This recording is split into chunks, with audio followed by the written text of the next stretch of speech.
welcome to this channel once again. Wherever you're watching from, wherever you are, I welcome you. My name is Kemi. All right, thank you for watching this video. Thank you for subscribing to this channel. Thank you also for your comments and your share. God bless you. And those that are yet to subscribe, please subscribe to this channel. When you do so, it will enable you to send this message to others. I'm sure you want that. Okay, let's make it a deal. You are going to press that button, right? That red subscribe button. You are going to do that, right? Yes, fine. I trust you will do that. Okay, today we are going to be talking about an interesting and important topic, which is rape. And I'm going to start with stories of young people that have gone through this and um, and some of the effects it has on them. Okay, I'm sure you are following me. Fine. All right. I'm going to start with the story of Jane. Real name we take anyway. Jane was raped by one of her neighbors at the age of 7. Can you imagine that? Just 7 years old.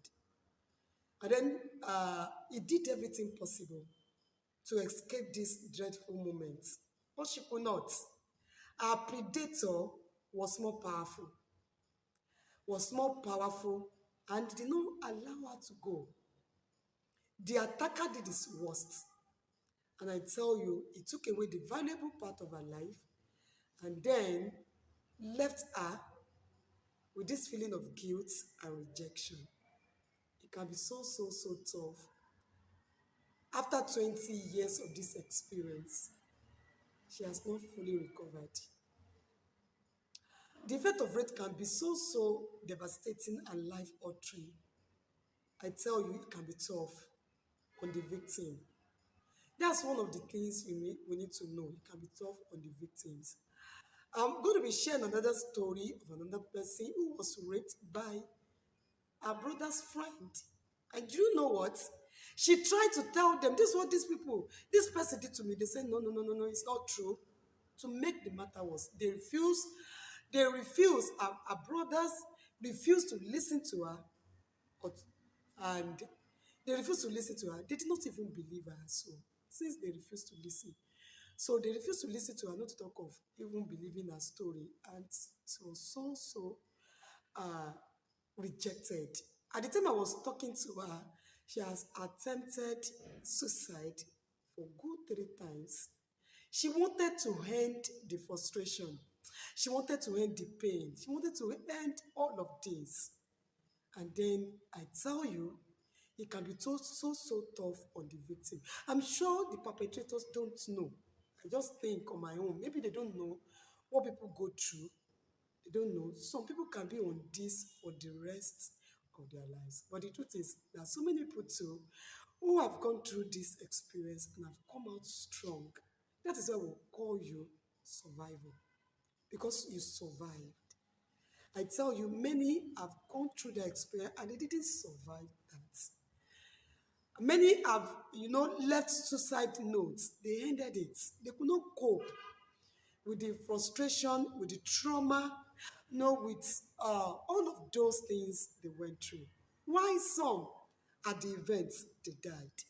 They could not survive it, even at the events. Why some their predators even killed them? A lot of stories around that. So, if you are listening to me today, and you have gone through that, I call you a survivor because you have survived that. All right. So, what are the likely effects of rape?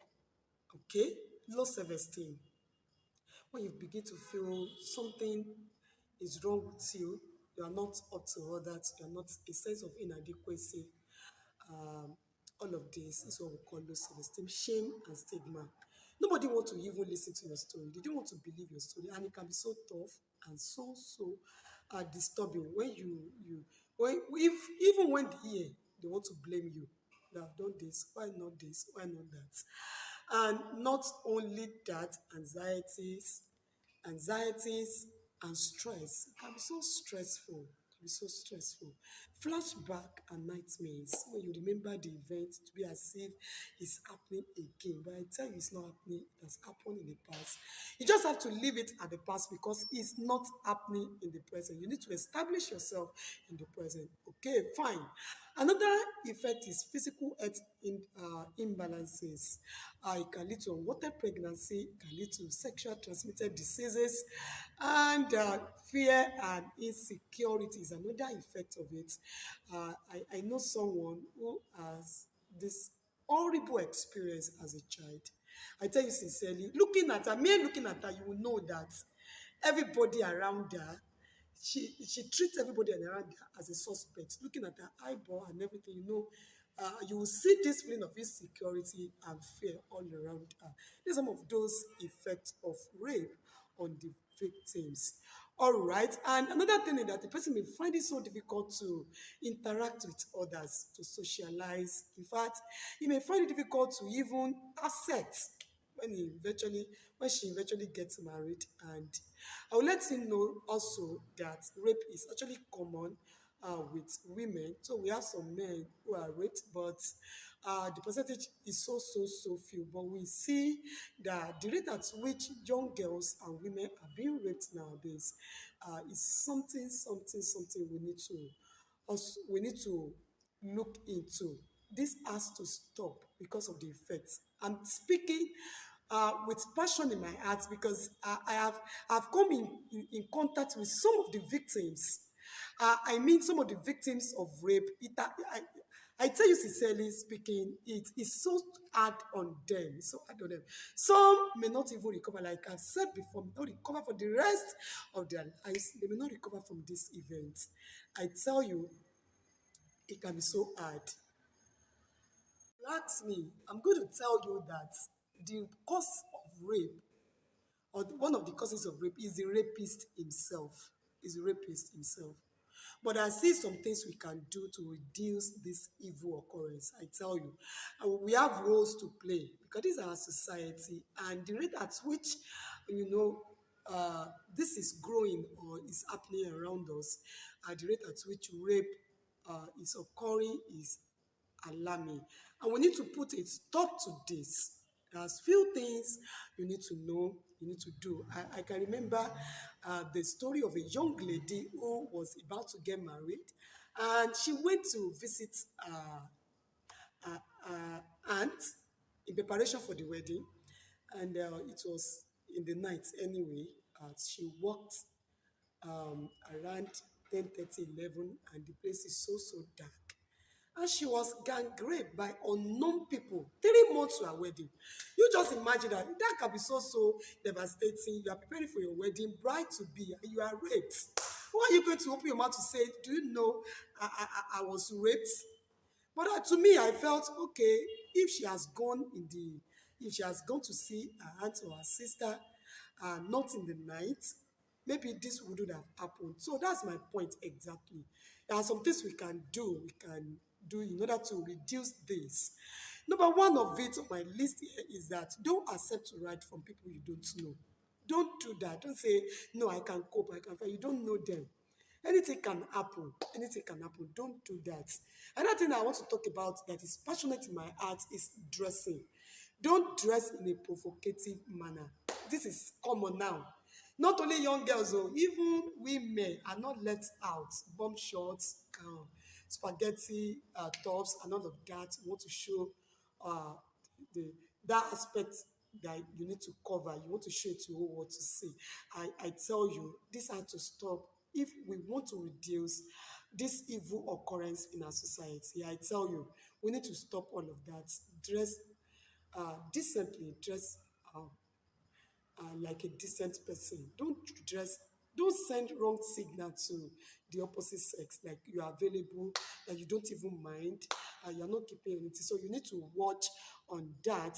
All right, watch the kind of people you also mingle with. We have seen cases when friends arrange for their friends to be raped. We have seen that seriously. Okay, and I want to say this to our parents to also take care of their children. And as a child, so if you are going out, make sure you inform your parents. Make sure your parents uh, are aware of your whereabouts. And if you suspect any person, no matter how close the person may be, maybe family member, your uncle, your pastor in the church, wherever, whosoever it may be, no matter how important the person may be, please report. Don't keep it to yourself until the deed is done. Please report any case like that. Let people around you know that this person has been making some funny moves. Okay, so avoid walking in the dark area. Like the story I shared with us, she actually walked in the dark area. Like I said before, let people know your whereabouts. Anywhere you are going to, let people know. Rapists will not write it on their forehead, though. They know they should. You will not even know. Do not even know that they have that intention. I remember one of our teenagers that shared with me. He just went to visit one of our schoolmates, and they met in the school, and they exchanged conversation. You are living in Lagos, don't worry. Can you come and visit me during the holiday? Yes, I will come. And that's how she went uh, to see to see this young man, so cool and calm. He was not, he didn't write it on his forehead that I'm a rapist, I will rape you, I will harm you. No. And then she just went. And before you knew what was happening, the guy just locked up the doors and tried to make some more funny move. She was able to see something around her that she used to defend herself.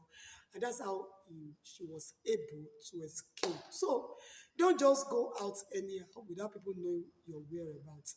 I think all of these are important. If we must reduce the rate at which this evil occurrence is growing in our society. Thank you for watching this video. In our next video, we are going to be talking about how do you cope? What are those no coping mechanisms for you if you're a victim or you know someone who is a victim? So we're going to be talking about that. So don't forget to subscribe, share, and leave your comments. If truly you find value from this video, just let us know. It's touching you, it's helping you. Thank you, and bye for now.